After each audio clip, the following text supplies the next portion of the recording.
జ్ఞాని ఏమయ్యను, శాస్త్రి ఏమయ్యను, ఈ లోకపు తర్కవాది ఏమయ్యనని జబ్బచరిసి సవాలు చేశాడు మొదటి శతాబ్దంలో.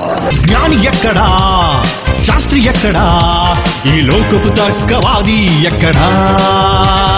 జ్ఞాని ఎక్కడా, శాస్త్రి ఎక్కడా, ఈ లోకపు తర్కవాది ఎక్కడా? ప్రకృతి నుండి పుట్టిందే శాస్త్రం, సృష్టిని కలిగించింది దేవుని వాక్యం.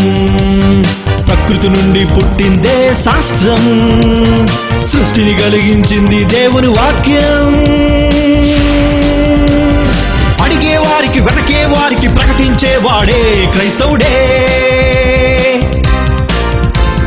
అడిగే వారికి, వెతకే వారికి ఇందులో వాళ్ళు ఫెయిల్ అయిపోతారు. ప్రపంచ భవిష్యత్తులో జాగ్రత్తగా వినాలి. పీటర్ హిగ్స్ ఫెయిల్ అయిపోతాడు, గ్లెన్ ఎవాన్స్ ఫెయిల్ అయిపోతాడు. వీళ్ళని సపోర్ట్ చేసిన శాస్త్రవేత్తలంతా ఫెయిల్యూర్. పిడి సుందర్రావు సింహం ప్రపంచాన్ని జయించిన వాడు వీడు. బైబుల్ అనే వీర ఖడ్గాన్ని చేతబట్టి కాదన్న వాడిని తెగనరికేవాడు వీడు. మిలియన్ మహనీయుల మట్టి గరిపించిన వాడు వీడు. పిచ్చి పిచ్చి మాటలు మాట్లాడకు దేవుని గురించి. విశ్వానికి మూలం శబ్దం, శబ్దానికి దేవుడు కారణం. బైబిల్ గ్రంథం దీనికి సాక్ష్యం.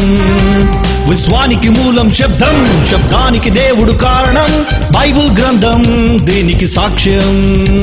బిగ్ బ్యాంగ్ వలన విశ్వం పుట్టిందని శాస్త్రం చెప్పింది. శాస్త్రవేత్త చెప్పక ముందే బైబిల్ చెప్పింది. శాస్త్రవేత్త చెప్పిన సిద్ధాంతం బైబిల్ నుండి కాపీ కొట్టిందే.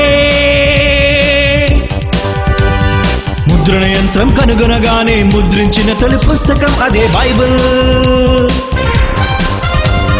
ముద్రణ యంత్రం కనుగొనగానే ముద్రించిన తొలి పుస్తకం అదే బైబిల్. జ్ఞాని ఎక్కడా, శాస్త్రి ఎక్కడా, ఈ లోకపు తర్కవాది ఎక్కడా?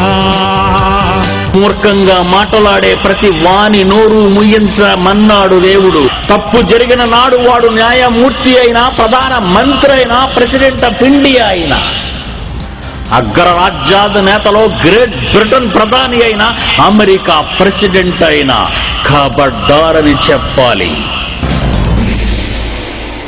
ఆర్యభట్ట సిద్ధాంతం తప్పని చెప్పింది శాస్త్రం. ఎడ్మండ్ హేలీ దీనికి సాక్ష్యం. ఆర్యభట్ట సిద్ధాంతం తప్పని చెప్పింది శాస్త్రం. ఎడ్మండ్ హేలీ దీనికి సాక్ష్యం. క్రీస్తు పుట్టాడని తెలుపుటకు నక్షత్రం నడిచింది. ఎడ్మండ్ హేలీ పుట్టక ముందే బైబుల్ చెప్పింది. సృష్టిని పరిశీలించిన శాస్త్రం బైబుల్ అడిగితే ముందే చెబుతుంది. ముద్రణ యంత్రం కనుగొనగానే ముద్రించిన తొలి పుస్తకం అదే బైబిల్. ముద్రణ యంత్రం కనుగొనగానే ముద్రించిన తొలి పుస్తకం అదే బైబిల్.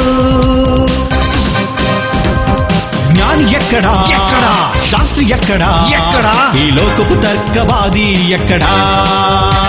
9 గ్రహాలున్న పనికి మాలిన మాటలు చెప్పింది వీళ్ళే.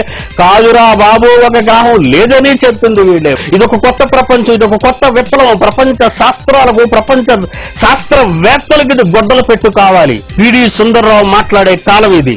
దీనిని ఎదిరించే మగాడు ప్రపంచంలో ఎవడు లేడు.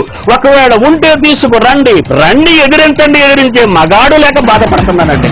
ఎదిరించాలి దమ్మున్నవాడు ఎవడైనా సరే. మానవ నివాస యోగ్యం, భూమి మాత్రమే మనిషికి యోగ్యం.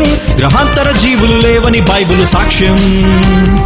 మానవ నివాస యోగ్యం, భూమి మాత్రమే మనిషికి యోగ్యం. గ్రహాంతర జీవులు లేవని బైబిల్ సాక్ష్యం. నవగ్రహాలున్నాయని చెప్పి పాఠం నేర్పింది. ప్లూటో గ్రహం కాదని మాటను మార్చింది. గ్రహాలలో జీవన్నది లేదని బైబిల్ మాత్రమే సవాలు చేస్తుంది. ముద్రణ యంత్రం కనుగొనగానే ముద్రించిన తొలి పుస్తకం అదే బైబిల్. ముద్రణ యంత్రం కనుగొనగానే ముద్రించిన తొలి పుస్తకం అదే బైబిల్.